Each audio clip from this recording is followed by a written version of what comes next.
Hi guys, so we're into July, so that means it's time for me to do my debt snowball update for June. So in this video, I'm going to share with you how much debt we were able to pay off in June and what our current numbers look like as far as our debt-free journey is concerned. So if you're interested in seeing what we were able to accomplish last month, make sure you keep watching. But if you're new here, welcome. My name is OZELLA and my channel focuses on being more intentional with money by budgeting better and getting out of debt. Right now, me and my husband are working our way out of 6 figures worth of debt. So I would appreciate any support and encouragement that you all had to offer. So please be sure to hit that subscribe button, hit the bell so you're notified when I upload new videos. And if you're a returning subscriber, I just really want to say from the bottom of my heart, I thank you so much. Now, of course, I will share my numbers, my real numbers in this video, but I also like to give a few tips for people who are just beginning their debt-free journey, or for people who haven't yet started their debt-free journey because they feel like the mountain is too high to climb. So I'm just here to kind of give you all some tips and encouragement as well as share my own journey. So if you're just beginning your debt-free journey, one of the first things you should do is write down all the debt you owe. So write down who you owe, what you owe, the type of debt it is, and that is what you see I've done here. So as you can see, we didn't start our debt-free journey in February, but for this year, January was a miss, a complete fail. But for 2020, we started in February, so we laid out all the creditors that we owed. You can see that in this column. Then we laid out the minimum payments, the interest rates, the balance, and the credit type or the debt type. So at the beginning of 2020, we owed We owed $104,067. That is what we started the year of 2020 off with, but that is not our beginning numbers. We actually was able to clear out $43,625 in the year of 2019. And by the way, if you like any of the printables that I'm using, there will be a link in the description for my Etsy shop. I do make my own printables. Depending on when you watch this video, there may be a Shopify link, so don't be surprised if you see a Shopify link versus an Etsy link. But tracking the debt that you pay off, I think, is a good thing because it shows you how much progress you're making, and then you can allow your own debt-free journey to motivate you because you see that you're making moves, you're making progress in your debt-free journey. Another thing I want to say, it is so easy to compare yourself to other people and to wonder why you're not, as far as you could be with your debt-free journey or with anything in life. But it's really easy to compare ourselves to other people. But one thing we must remember is, just like a weight loss journey, we didn't gain all the weight overnight, so we can't lose all the weight overnight. It's the same with a debt-free journey. We did not accumulate all this debt overnight, so we can't expect to release all of this debt overnight. I like to think of my debt-free journey as a marathon, not a sprint. And so there are some people who would be gazelle intense, which if you're not aware of what that term means, it basically means that you are pushing extra hard, throwing any and every little penny that you have towards debt. Your budget may be the bare bones. That means you may not have a cell phone. You may not have a cable. Your grocery bill may be the least amount possible that you can spend. You may be eating rice and beans, as Dave Ramsey likes to put it. One of the things that I've heard him say is sell so much things in your house that your kids think they're next. Basically, your house is just about empty. That lifestyle might work for a lot of people. It just does not work for us, and that is okay. And it's okay whether you choose to do gazelle intense or not. Like, nobody else can judge you for how you're choosing to go about a specific journey in your life. But I did forget to tell you one thing too. After you've written out all of your debts and you see what you owe, how much you owe, what you're paying each month, you have to figure out how you're going to actually tackle this debt. So there are 2 main debt payoff strategies that you'll usually come across. One is called the debt snowball and the other is called debt avalanche. So what I have done is written out all of my creditors, or actually I basically made myself a template because my creditors are pretty much the same, minus 1 or 2 if I pay off a debt. But I have those listed, and then I will write the starting balance for that particular month. So we're working in June. So what the starting balance was at the beginning of June, basically after my payments were cleared in May, this is the balance that were left on my debts. And then I'll write the interest rate or the finance charge for each debt, and then the payment amount that I made on each debt, and then the ending balance. So after the payment cleared for June, what the ending balance was.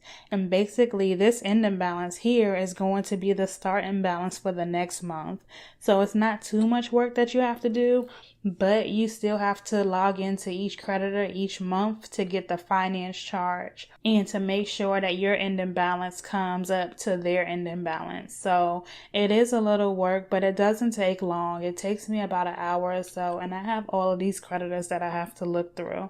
So for you, if you don't have as many creditors, it may not take you as long. So do not let the time be a barrier. You pretty much just have to carve out a small block of time to go ahead and get it done. But this is something that I do every month, and I've been doing since we started in February, or since we started tracking more appropriately in February. So as you can see, we paid off our city card. So we paid off our first credit card, and I couldn't be more excited. I am so happy to finally start working on this consumer debt, because really this consumer debt is really holding us back so much. I can't wait to get rid of it. But anyway, now the Sallie Mae is the next thing that we want to work on paying off, because this balance is pretty doable in 1 month. So we should be able to accomplish this in July. And that'll give us $50 to add to our debt snowball. Now for this city payment, we were making about $40 each month in payments to city. So that $40 is going to roll over to the Sallie Mae loan. And once the Sallie Mae loan is paid off, we're going to then have $90 to add to our debt snowball to start working on this Capital One. So this is the order that we're paying off our debt in now, and it has changed since we initially created our debt payoff plan in February, and that's okay if yours does too. It's not set in stone. You know, whatever plan you decide to come up with, it's not set in stone. If you decide that there's a better way, a smarter way for you to knock out your debt, that is a-okay. So again, we're working on this Sallie Mae next, and then we move into our credit cards and then our student loans. So I am just going to highlight where our credit and consumer debt stops at, which is basically right here at this personal loan.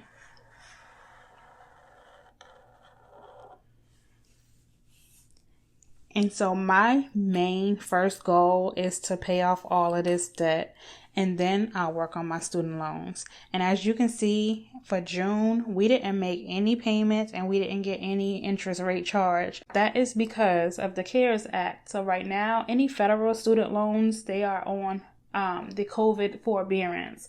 And so they have a 0% interest rate until September 30th. So we are choosing to put the payments that we would have normally been making towards our student loans and putting it towards our consumer debt. And I really, really hope and pray that they continue the forbearance in their next round of stimulus package, whatever.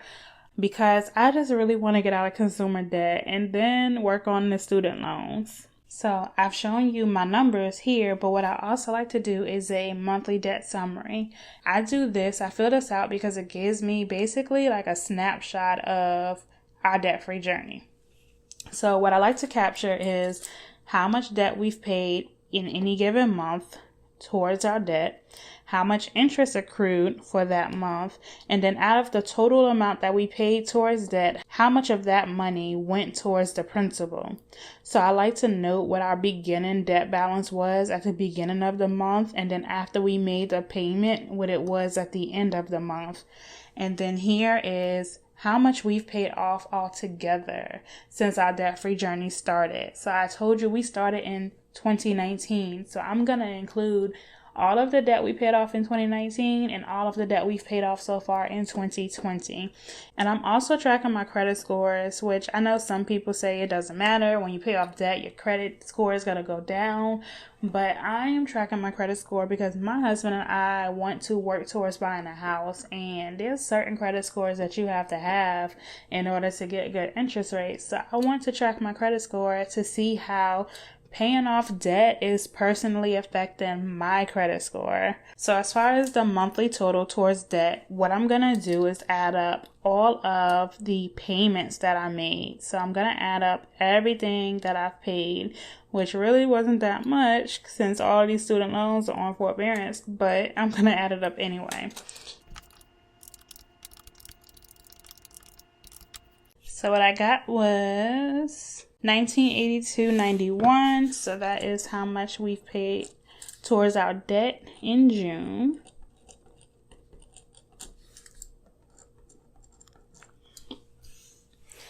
And then the interest that accrued this month. So now I'm just going to add up all of the finance charges. But I am going to omit the personal loan since that didn't really contribute to our debt payoff this month. So this is the only one I'm not going to include.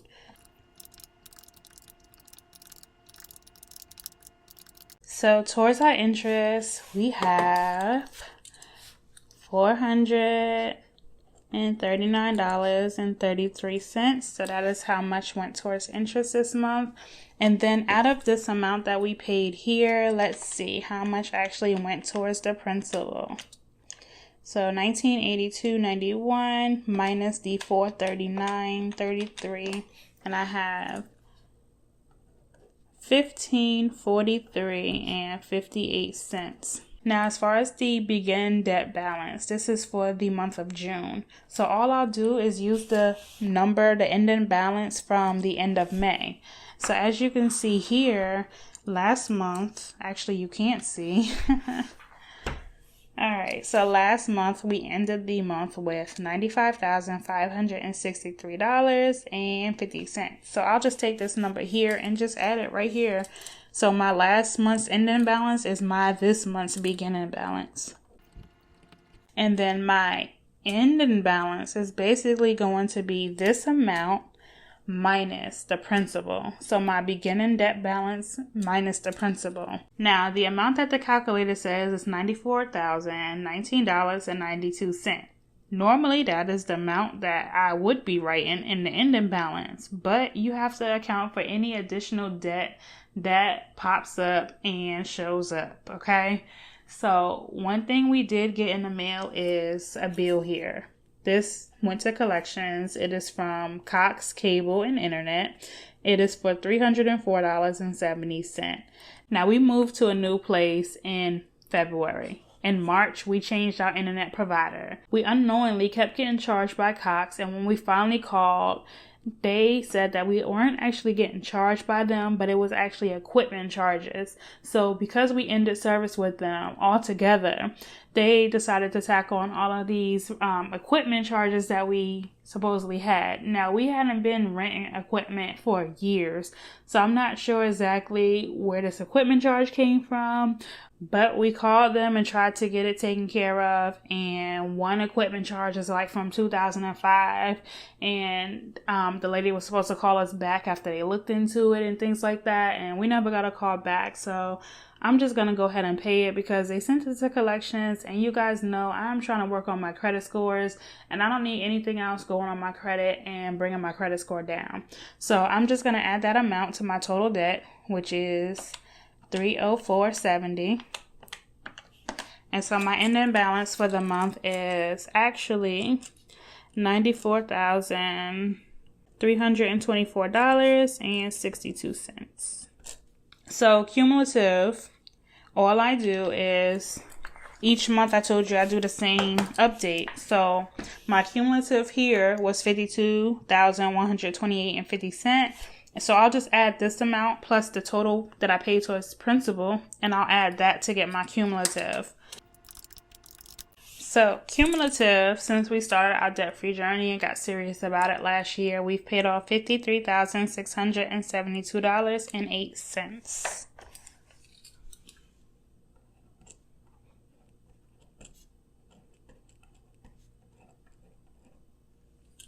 And I told you why I am tracking my credit scores. So, for Equifax, my credit score was 633, which is up 2 points. My Experian was still 681.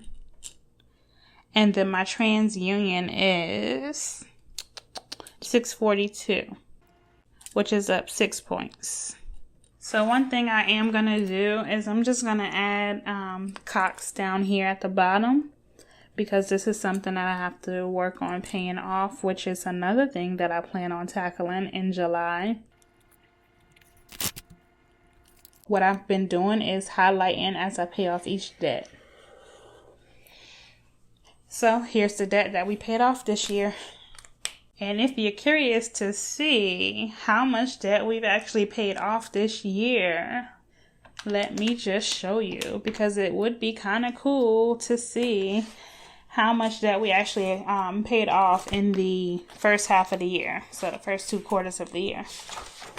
So all I did was take my beginning balance that we had at the start of this year, and I'm just going to deduct the ending balance that we have at the end of June. So minus $94,324.62.